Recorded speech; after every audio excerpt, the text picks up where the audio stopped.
Ulishawahi kukutana na mtu ambaye ni tajiri au umeshawahi kukutana na mtu ambaye ni successful person katika mazingira, labda tuseme elimu, tajiri sana? Ushawahi kukutana na watu wa aina hiyo na uliona hawa watu wana behave vipi? Kuna kitu ambacho nimekuja kugundua, sawa, kwamba hata siku moja usije ukawachukulia poa watu ambao wamefanikiwa. Unajua sababu kwa nini nasema hivi ni kwamba, kwanza, hakuna watu ambao wanatumia muda mwingi sana kusoma akili za watu wengine kama matajiri au watu ambao ni successful.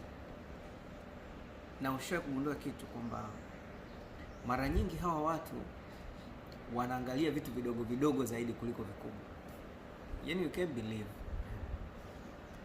vile vitu ambavyo sisi tunaviona ni vya kawaida, vitu ambavyo tunavichukulia kwamba havitaathiri maisha yetu sana kiasi, wao hivyo vitu ndio wanavipa kipaumbele. Kwa mfano,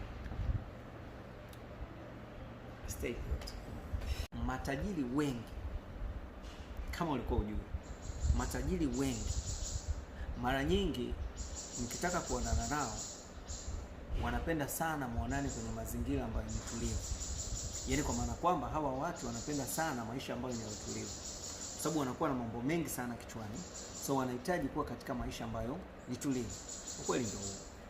Lakini pia ni kwamba mara nyingi wanapenda sana kushare na mtu kitu, hasa wakati ambao ni wa chakula. Ndio maana unaona, kama sijui kama imeshawahi kutokea, ni kwamba tuseme wakurugenzi, matajiri na wengine wote huwa wanapenda sana wa invite watu either lunch au supper au muda wote ule wa chakula, yaani mkae naye wakati mnaongea mnakula. Hivyo ushawahi kujiuliza ni kwa nini? Leo nakupa sababu. Ipo hivi. Mtu anaweza akajua tabia zako, yaani mtu anaweza akajua tabia zako kwa kukaa mezani tu na kula vitu. Yaani hiyo ni enough moment ambayo anaweza akajua tabia yako nzima. Unaelewa? Kwa matajiri wengi wanatumia nafasi hii kuijua tabia yako awali kabisa, hata kabla hujafanyaje kujiendelea. Can you imagine